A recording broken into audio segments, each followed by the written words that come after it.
tentunya sebelum masuk kelas persiapan untuk administrasinya sudah lengkap ya. Iya, Bu. Nah, jadi nanti KD apa yang akan Ibu sajikan di kelas? Kompetensi dasarnya apa? Tentang perubahan sosial budaya dan globalisasi di 3.1. Ibu Ayu ngajar kelas 9 ya? Iya, kelas 9, Bu. Kan S. Ya. Nah, karena ini saya supervisinya jarak jauh, tidak masuk kelas, Kak, saya bertanya, metode apa yang digunakan Ibu dalam menyajikan KD? Metodenya saya menggunakan BDR ini, belajar jarak jauh untuk anak-anak dengan menggunakan yang pertama mengucapkan salam ini saya melalui WA grup, Bu, WA kelas yang sudah saya bentuk sebelum pembelajaran dimulai kemarin. Kemudian saya akan memberikan video dan PPT, PowerPoint sudah saya siapkan ini melalui Google Classroom. Karena kelas anak-anak juga sudah masuk semua di Google Classroom, beserta absen juga ada di situ semua. Jadi anak-anak tinggal membuka Google Classroom dengan kode kelas mereka masing-masing. Jawaban Ibu itu juga merupakan pertanyaan saya dalam menyajikan materi ini. Tentunya ada alat dan bahan yang Ibu siapkan. Alat dan bahannya apa, Bu?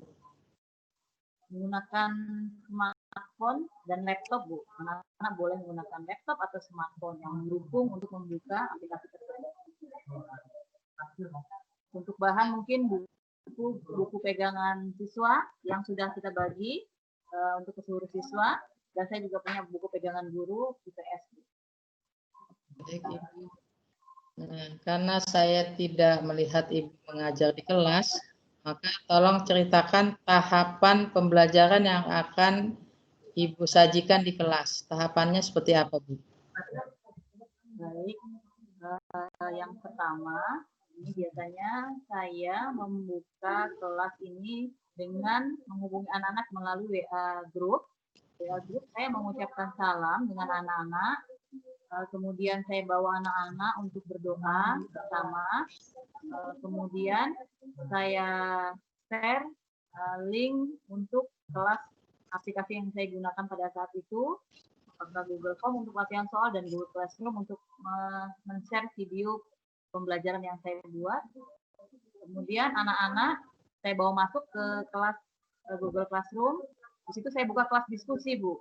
Kelas diskusi. Setelah anak-anak saya kasih waktu kurang lebih 5 menit untuk melihat PPT atau melihat video pembelajaran dari saya.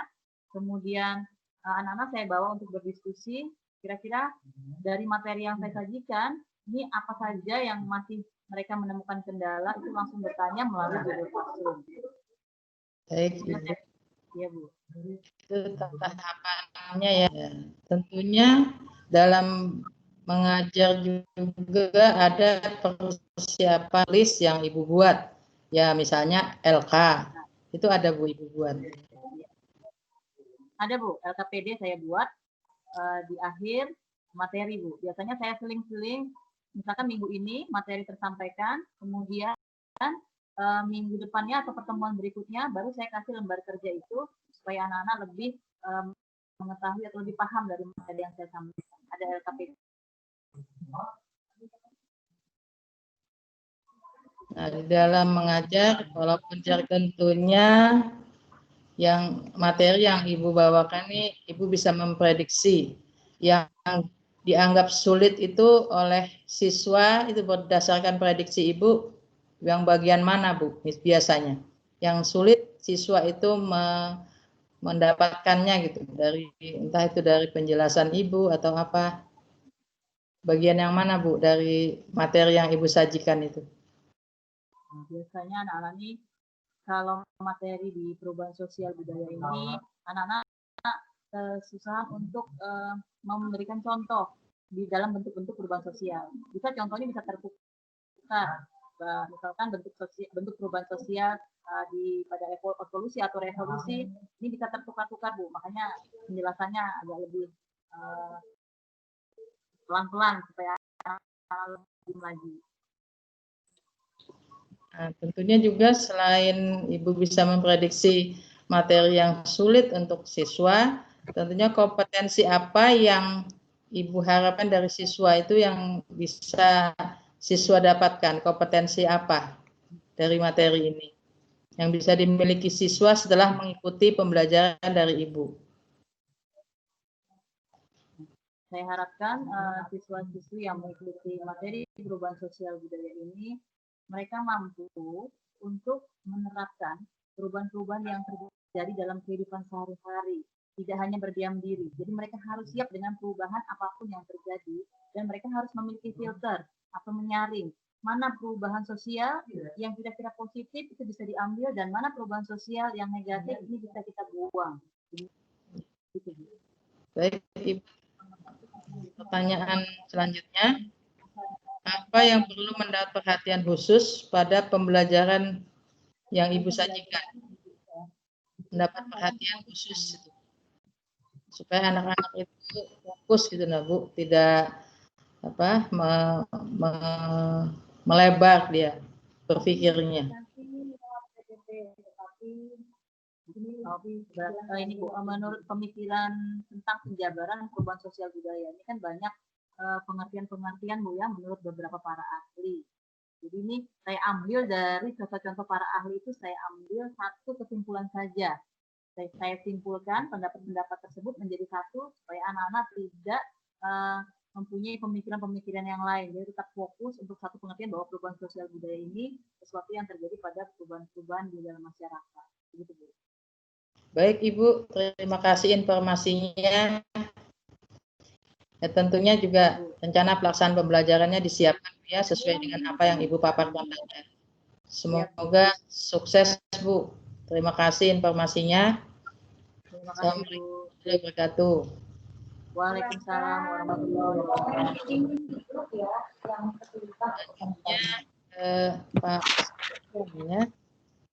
Pak Sofyan, pelajaran olahraga ya, PJOK.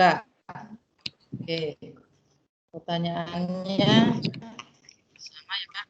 Artinya itu sebelum mengajar tentunya sudah membuat persiapan atau persiapan secara akademik, yaitu rencana pelaksanaan pembelajaran. Nah, karena ini jarak jauh, maka saya tidak melihat mengajarnya, tetapi cukup wawancara saja sesuai apa yang ada di lapangan atau pengalaman Bapak. KD apa yang akan Bapak sajikan di kelas atau di lapangan ya, kalau PJOK biasanya kan dominan di lapangan.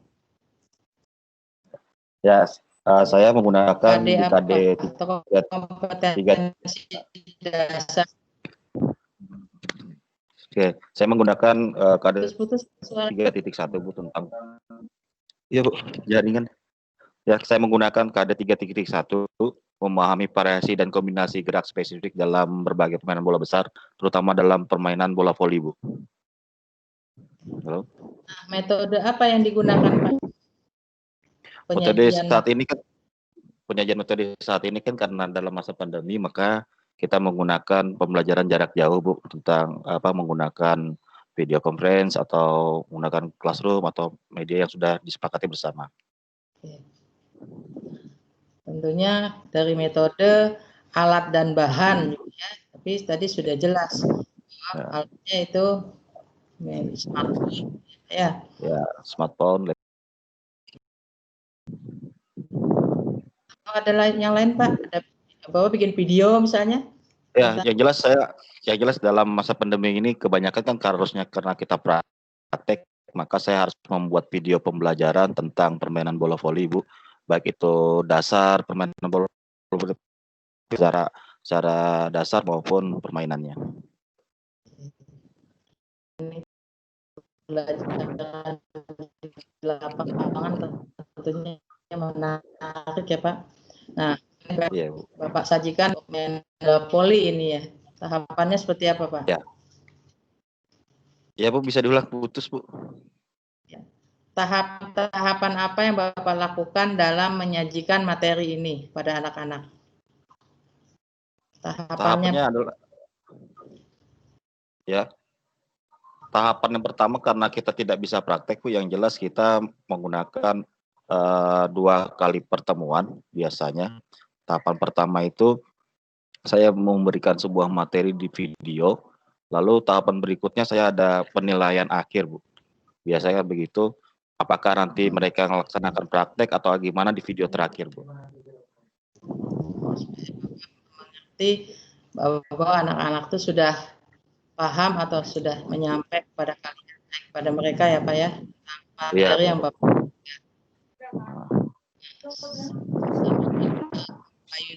tadi persiapan tertulis apa yang sudah Bapak siapkan?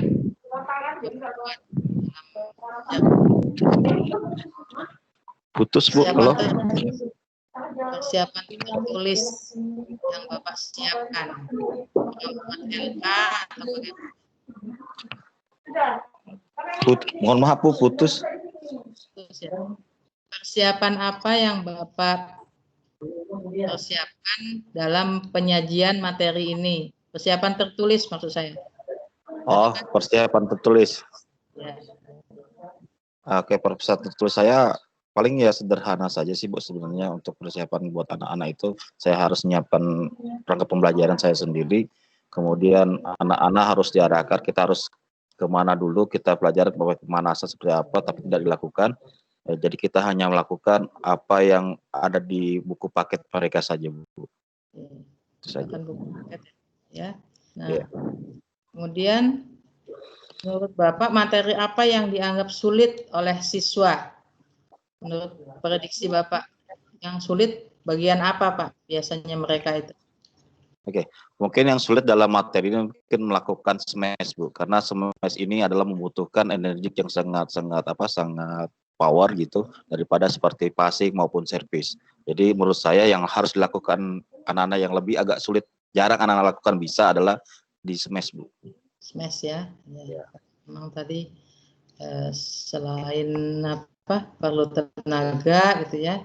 Ya juga dia harus fokus mengarahkan bolanya itu ya. Jadi tidak out gitu. So, ya, kemudian kompetensi apa yang bisa dimiliki siswa setelah mengikuti pembelajaran ini?